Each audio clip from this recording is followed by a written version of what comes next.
सो hey guys what's up, कैसे हैं आप सभी। आशा करता हूँ अच्छे होंगे। तो आज की इस वीडियो में मैं आपको अपने प्रोजेक्ट के बारे में बताऊंगा जिसका नाम मैंने रखा है प्रोडक्टे। अब ये नाम क्यों रखा है, ऐसा नाम क्यों रखा है, इसके पीछे बहुत बड़ा कारण है कि हमें जब भी कोई एक प्रोजेक्ट बनाना होता है उसको कुछ यूनिक नाम देना होता है जिसका कोई मतलब ना हो, लेकिन इसका एक मतलब है। और कौन सी लैंग्वेज में, कौन सी भाषा में, वो मैं आपको बता देता हूँ। इसको जर्मनी में बोला जाता है प्रोडक्ट। ठीक है, जर्मनी में प्रोडक्टे का मतलब प्रोडक्ट्स होता है। इस करके मैंने इसका नाम यूनिक यूनिक तो है इंडियंस के लिए, लेकिन जर्मनी या फिर आउट ऑफ कंट्री के लिए देखें तो ये यूनिक नहीं है, क्योंकि जर्मनी में इसे प्रोडक्ट्स कहा जाता है। ठीक है, ये था हमारे इस प्रोजेक्ट का नाम। अब यहाँ पे कौन कौन सी टेक्नोलॉजीज़ का मैंने यूज़ किया है, like for example MySQL, JDBC। अब ये माई सिक्वल JDBC एक डाटाबेस है जो कि हमारे डाटा को कलेक्ट, रिट्रीव, जो भी आप कहें वो करने में हेल्प करता है। अगर आप डाटा भेजना चाहते हैं तो माई सिक्वल की ज़रूरत पड़ेगी। अगर आप डाटा फैच करना चाहते हैं माई सिक्वल से, अपने साइट पे दिखाना चाहते हैं, उसके लिए भी माई सिक्वल JDBC की ज़रूरत पड़ेगी। अब JDBC का बहुत इंपॉर्टेंट रोल है, क्योंकि इसकी लाइब्रेरीज हमने ऐड करनी होती है जो कि ड्राइवर्स होते हैं उसके अंदर। ठीक है, लाइब्रेरीज के अंदर। और ड्राइवर्स जो हैं हमारे डाटा तक पहुंचने के लिए, कनेक्शन बनाने के लिए हमारी हेल्प करते हैं। इस करके हमने यहाँ पे JDBC को इंक्लूड किया। अब हम आगे चलते हैं MongoDB की तरफ। हमने अपने प्रोजेक्ट में MongoDB का यूज़ इसलिए किया क्योंकि हमें डाटा जो था वो फैच करवाना था प्रोडक्ट्स का। सो इसके नाम से पता लगता है कि हमारा जो प्रोजेक्ट है वो प्रोडक्ट्स पे ही है, प्रोडक्ट्स को ही ऐड करना है, चाहे वो यूटेंसिल्स हैं, चाहे कुछ भी है, आप कुछ भी ऐड कर सकते हैं विद प्राइस। हर एक चीज़ का कोई ना कोई प्राइस होता है, तो आप उसके साथ वो चीज़ ऐड कर सकते हैं ताकि आप फॉरगेट ना करें। नेक्स्ट टाइम जब आप उस आईडी को डालेंगे और जाएंगे, आप देखेंगे प्राइस थोड़ा सा बदल गया है, तो इसको अपडेट कर देता हूँ। तो एक और चीज़ मैंने अब एक इम्प्लीमेंट किया है कि आप MongoDB में जो भी डाटा भेज रहे हैं उसे आप अपडेट भी कर सकते हैं, प्लस डिलीट भी कर सकते हैं।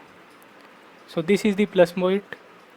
और दूसरी चीज़ मैंने यूज़ करी है फायरबेस फॉर ऑथेंटिकेशन। मुझे किसी भी सर्वर या फिर किसी भी अपने सर्वर पे कोई भरोसा नहीं, कभी भी वो ख़राब हो सकते हैं, पर मैं नहीं चाहता कि मेरे यूज़र जो हैं वो साइन इन ना कर पाए मेरे प्रोजेक्ट के साथ।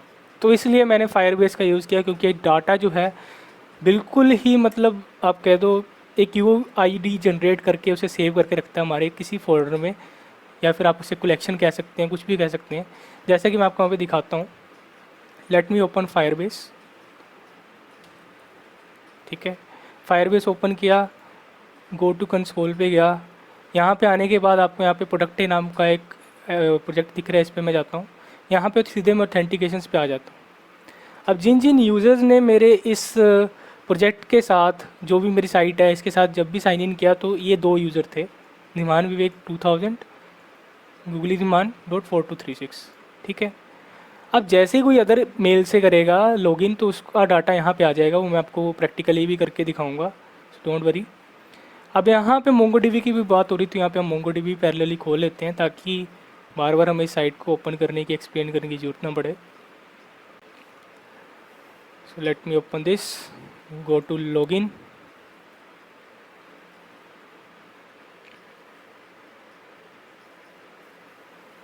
This will take some time.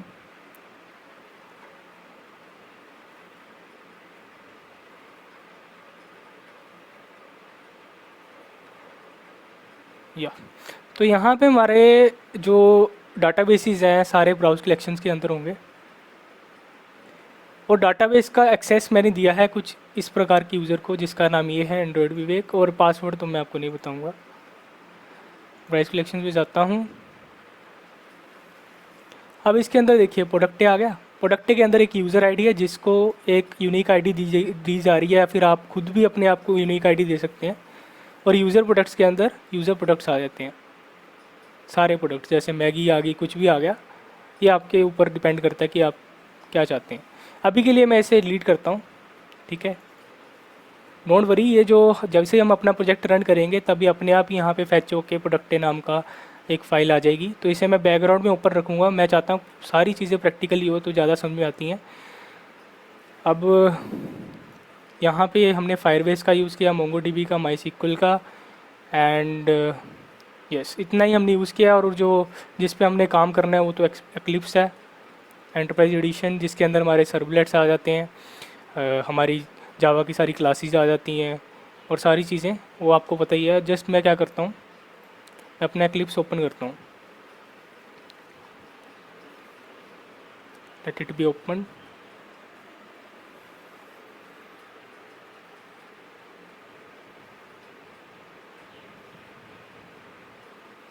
सो यहाँ पे हमारा कंसोल भी खुल चुका है कुछ अजीब ढंग से। इसको थोड़ा सा बढ़िया सा यहाँ पे रखते हैं साइड में।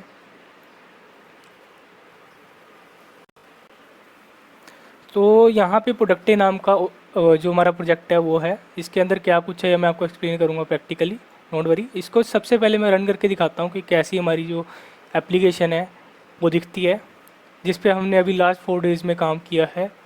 और जितना हो सका मैंने अपना, जितना आता था उतना मैंने यहाँ पे इम्प्लीमेंट किया।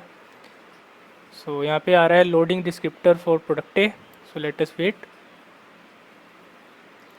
सो इसको मैं ओपन करूँगा लाइव टाइम प्रोजेक्ट के अंदर, ठीक है। यहाँ पे तो ओपन हो ही गया है, लेकिन आपको इसको अच्छे ढंग से दिखाता हूँ कि ये दिखता कैसा है, जिस पे हमने भी वर्क किया है लास्ट 4 डेज़ में। और ये देखिए कुछ इस प्रकार का हमारा प्रोजेक्ट दिखता है। इसमें हम करेंगे साइन इन विद गूगल, करो ईमेल करो, आपकी मर्जी। अब यहाँ पे आपको नीचे दिख रहा होगा कॉपीराइट प्रोडक्टे बाय विवेक, इस पर जैसे ही क्लिक करूँगा यहाँ पे कार्ड व्यू की तरह एक इमेज है, ठीक है। इसके अंदर हमारी जो इसके ऊपर इमेज आएगी हमारी, अभी फैच क्यों नहीं हुई, क्योंकि हमारी जो इमेज पड़ी है वो अभी लाइव नहीं है, उसका कोई यूआरएल के थ्रू एक्सेस नहीं आ रहा है, इस करके इमेज लोड नहीं हो रही।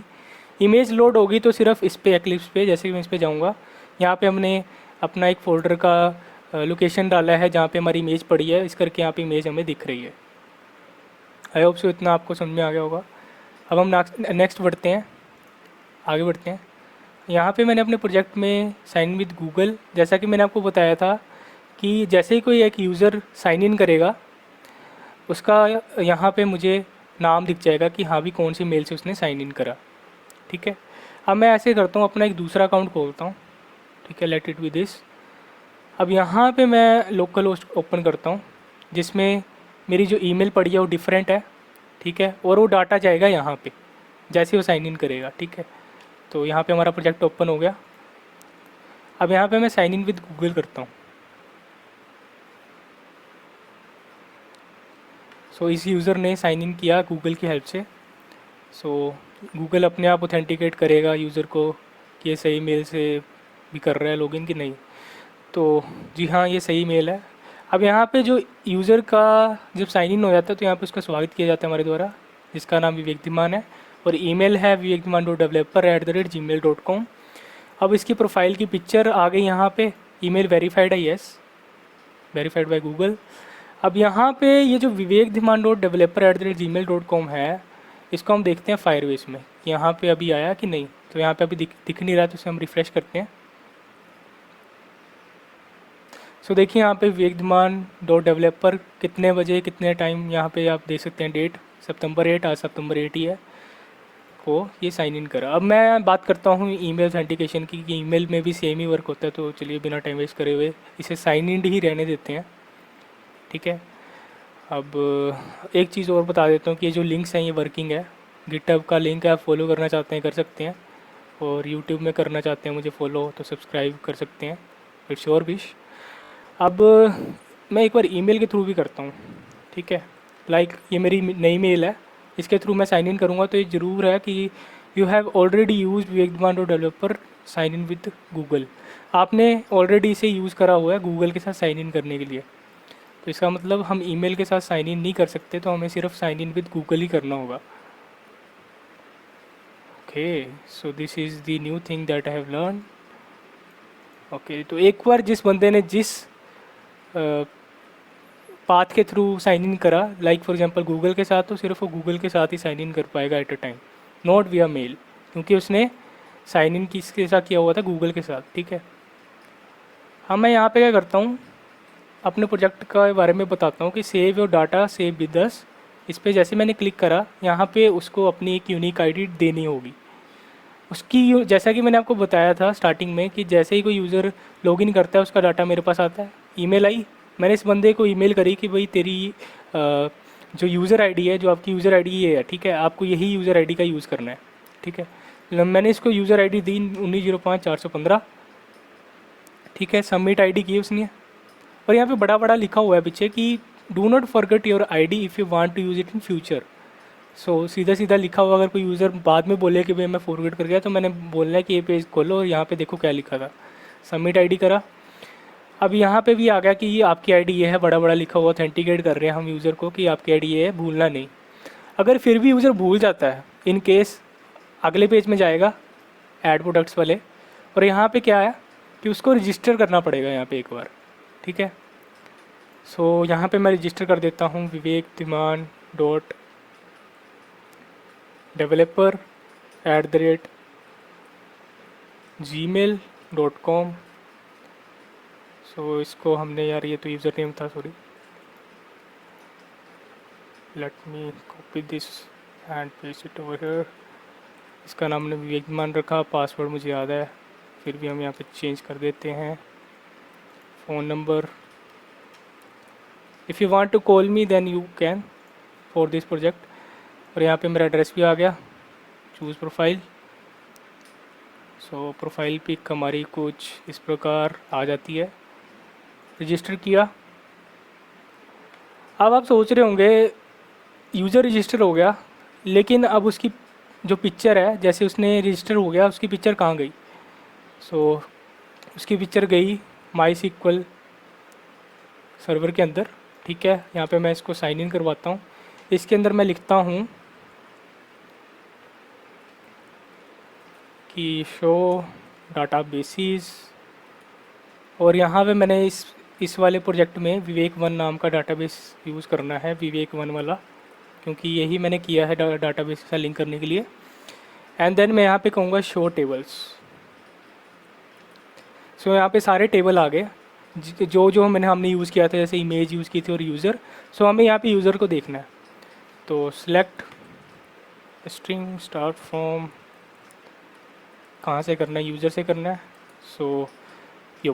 सो यहाँ पे हमारे पास, इसको मैं बड़ा करता हूँ, विवेक डिमांड और डेवलपर की इमेज भी आ गई है, और यहाँ पे उसकी ईमेल भी आ गई, और साथ के साथ उसका एड्रेस भी आ गया।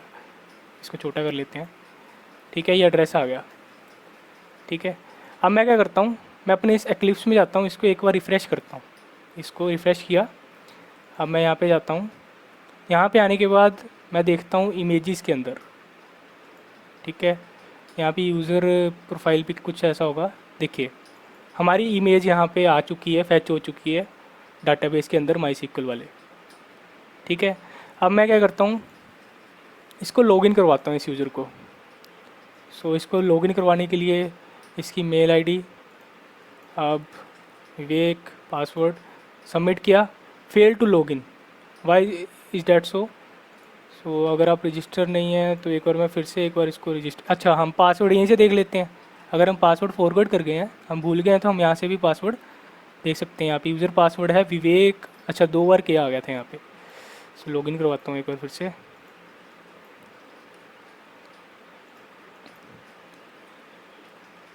सबमिट। देखिए कितना सही डाटाबेस, जो ऑथेंटिकेट तभी होगा जब मैच करेंगी आईडीज़। ये चीज़ है कि हमने जो यूज़ करी है अपने प्रोजेक्ट में। अब इसमें हम सेव कर देते हैं एक बार। तो देखिए यहाँ पे मूवेबल जो इमेजेस है वो भी मैंने यहाँ पे डाली है। CS ये कहाँ से आ रही है? ये आ रही है एक यहाँ पे फोल्डर होगा कंपोनेंट्स नाम के, इसके अंदर एक CS और JS नाम की कोडिंग है, ठीक है, जिसके अंदर से डाटा आ रहा है, जो कि हमें यहाँ पे UI बेस्ट UI प्रोवाइड कर रहा है मूवेबल फॉर्म में। और ये UI कहाँ से आ रहा है? ये आ रहा है home.jsp के अंदर से। सो जो आप ये पेज देख रहे थे अभी पीछे, होम वाला, ये देखिए ये वाला पेज, इस पेज की सारी कोडिंग इस DIV के अंदर है, ठीक है। ये जो मूवेबल वाली जो चीज़ है, इसके अंदर इसकी सारी कोडिंग है, और जो भी आप यहाँ पे देख पा रहे हैं अभी, ठीक है। So at some other day I will explain all this code. Tutorial सा बना दूंगा जिसमें हमारी सीरीज़ आएगी कि कैसे मैंने प्रोजेक्ट बनाया। जस्ट ऊपर ऊपर से बता रहा हूँ कि ये चीज़ें हमने यहाँ पे डाली हैं, ठीक है। अब यहाँ पे देखिए यूज़र का नाम भी आ गया। और जैसे मैं इस पर, सबसे अच्छी बात तो ये है कि यूज़र अगर आईडी अपनी फॉरवर्ड कर देता है ना, जैसे इस पर क्लिक करेगा उसको अपनी आईडी दिख जाएगी कि आइटम आईडी आपकी ये है, और उसकी इमेज भी आ गई, देखो उसका नाम आ गया, ईमेल आ गया। इसको क्लोज़ करते हैं। अब जैसे मैं अबाउट अस पे क्लिक करूँगा, यहाँ पे आ जाएगा an productive website by definition name is a website at allow you to add और अपडेट एंड रिमूव प्रोडक्ट्स और गुड ऑनलाइन। ये आप पढ़ लेना, ठीक है, पोज करके। ये कुछ कुछ लिखा हुआ है जो कि इंपॉर्टेंट होता है। और कॉन्टेक्टस में अगर आप मुझे कॉन्टैक्ट करना चाहते हैं तो this is my mail and phone number as well. इसको हम क्लोज़ करते हैं।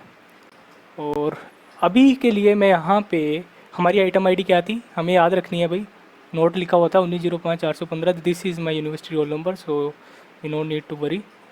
एंड यहाँ पे हम प्रोडक्ट ऐड करते हैं, लाइक मैगी, खाने पीने की चीज़ें ऐड करते हैं। लाइक यहाँ पे मैं 11 पैकेट ऐड करे 1100 रुपये के, या फिर 110 रुपये के, ठीक है, 11 पैकेट, और सबमिट किया। Your item has been saved successfully in 1905-415। So यहाँ पे मैं आता हूँ मोंगो डीबी के अंदर। इसको मैं रिफ़्रेश करता हूँ। प्रोडक्ट नाम का हमने फ़ोल्डर डिलीट किया तो अपने आप यहाँ पे बना हुआ आ गया। इसके अंदर हमारी यूज़र आईडी आ गई, ठीक है, डैट इज़, यहाँ पे यूज़र आईडी आ गई, डैट इज़ 1905-415, येस। और हमारा यूज़र प्रोडक्ट आ गया, और इस प्रोडक्ट का नाम आ गया, प्लस प्राइस आ गया, और क्वांटिटी आ गई, ठीक है। अब यहाँ पे व्यू प्रोडक्ट्स पे जैसे मैं क्लिक करूँगा, देखिए क्या कमाल का इंटरफेस है। और यहाँ पे हमारा सारे प्रोडक्ट्स आ गए। जैसे मैं अपडेट करूँगा, जैसे मैगी को मैं अपडेट करना चाहता हूँ, इन केस यहाँ पे मैं कुछ लिख देता हूँ, जैसे नूडल, अपडेट किया, प्रोडक्ट अपडेटेड। यहाँ पे हम बैक गए, रिफ़्रेश किया, प्रोडक्ट यहाँ पे हमारा जो है, इसे रिफ़्रेश करता हूँ, अभी भी नूडल्स, हाँ नूडल आ गया, देखिए पहले मैगी था, यहाँ पे नूडल आ गया। अब यहाँ पे मैं जाता हूँ, यहाँ पे रिफ़्रेश करता हूँ कि यहाँ पे भी हमारा जो ये है ये अपडेट हुआ है कि नहीं। सो देखिए यहाँ पे भी नूडल हमारा अपडेट हो गया। इसका मतलब हमारा डाटाबेस के साथ जो भी कोड है वो बिल्कुल ही सही ढंग से किया गया है। और वो कोड कैसे क्या करना है, कैसे नहीं करना, उसकी वीडियोस मैं आने वाले टाइम में आपके साथ शेयर करूँगा। So this is the just overview of this project कि कैसे ये वर्क करता है। अगर आप यहाँ से डिलीट करना चाहते हैं इस आइटम को, डिलीट करने से पहले मैं यहाँ पे 2-4 आइटम्स और ऐड करना चाहता हूँ। लाइक यहाँ पे मैं ऐड कर देता हूँ मैगी। अभी हमने नूडल मैगी डिलीट करी थी, मैगी फिर से ऐड कर देते हैं 10 रुपये की, सबमिट करते हैं। और यहाँ पे व्यू प्रोडक्ट्स पे जाते हैं, देखिए मैगी भी आ गई सेम आईडी पे, और नूडल भी आ गया, कितनी सही बात है। और यहाँ पे हम जाएंगे तो उसी यूज़र आईडी पे, मैं यहाँ पे यूज़र आईडी पे जाता हूँ, यहाँ पे 2 आईडीज़ क्रिएट होंगी। इसका मतलब कि ये नहीं है कि यहाँ पे ऑब्जेक्ट आईडी पे काम हो रहा है, कि ऑब्जेक्ट आईडी अगर दोनों की मैच करती है तो सेम प्रोडक्ट सेम जगह दिखेंगे। ये बात आपको तब समझ में आएगी जब मैं कोड करके बताऊंगा। अभी जस्ट आप ऊपर से समझ लें। यूज़र प्रोडक्ट्स पे जैसे मैं जाऊंगा, यहाँ पे भी अलग अलग ऑब्जेक्ट है पर आईडी जो है सेम है, इस करके ये दोनों एक जगह दिख रहे हैं हमें, लाइक दिस। सो इस तरह से हमारा ये जो प्रोजेक्ट काम करता है। आई होप सो दैट आपको ये प्रोजेक्ट अच्छा लगा होगा। और यहाँ पे मैं बैक आता हूँ, एक और चीज़ मैंने यहाँ पे ऐड करी है कि अगर आप इन केस आप फॉरवर्ड कर देते हैं अपनी जो, एक मिनट, ये जो प्रोडक्ट्स हैं आप ऐसे नहीं देखना चाहते, आप ऑफलाइन मोड में देखना चाहते हैं, तो आप क्या करेंगे, इसे स्क्रीनशॉट करेंगे लाइक दिस। स्क्रीनशॉट करने के बाद इसको आप क्या करेंगे, सेव कर लेंगे as a name of save of items, save items, ठीक है। हाँ, मैं बैक जाता हूँ। यहाँ पे मैंने एक फ़ीचर दिया है कि आप इमेज ऐड करें। For offline use you just have to add image here. So आपको यहाँ पे चूज़ करनी है इमेज। अगर आपको कोई बग दिखता है कि मेरी इस वेब ऐप में कोई बग है, वो बग क्या है आप वो लिख के मुझे सबमिट कर सकते हैं, या फिर कुछ और चीज़। तो यहाँ पे मैं गया और मैंने यहाँ पे सर्च करा save items dot png and open करा, इसको ऐड किया, तो your image is saved in a database. कहाँ पे सेव हुई ये मैं आपको बताता हूँ। इसको मैं फिर से रिफ़्रेश करता हूँ यहाँ पे, ठीक है। अब यहाँ पे किसी डाटाबेस में जाके सेव नहीं होगी, सीधे मेरे फोल्डर में आके वो जो है वो सेव होगी, ठीक है, इमेज। तो यहाँ पे इमेजेस नाम का फ़ोल्डर है, और यहाँ पे ऊपर भी होगा एक, यहाँ पे ये रहा। यहाँ पे देखिए सेव आइटम्स डॉट png नाम से एक इमेज हमारे पास आ गई है। और यहाँ पे हमारा डाटा जो यूज़र ने हमें भेजा कि आपका ये बग है वो हमें पता लग जाए। ये बग नहीं है कोई, वैसे एग्जांपल के लिए मैंने आपको बताया कि ऐसे आप कर सकते हैं, मुझे बग भेज सकते हैं कि आपका ये बग है, आप इसे सुधारें। अब एट लास्ट अगर आप अपना शॉर्टकट क्रिएट किया है कि अगर आप अपना जो ये प्रोडक्ट सही देखना चाहते हैं, आप यहाँ पे जाके डायरेक्टली अपने प्रोडक्ट्स देख सकते हैं, ऐड कर सकते हैं। इन समहाउ अगर आपको लगा कि भाई मेरे को अब ज़रूरी थोड़ी है कि आपने घर के प्रोडक्ट्स ही ऐड करने हैं, आप कोई कपड़े भी क्लोथ्स भी ऐड कर सकते हैं, तो उसके लिए एक अलग से आईडी बना लो 19 नाम की, ठीक है। सबमिट किया और अलग से एक आईडी जनरेट होगी। ऐड प्रोडक्ट पे गए, आपने जस्ट क्या करना है, साइन इन करना है, उसके बाद रजिस्टर करके आपको उसे ऐड कर देना है प्रोडक्ट को, ठीक है। सो आई होप सो आपको ये प्रोजेक्ट अच्छा लगा होगा। और so that's all for today. Have nice day, good day.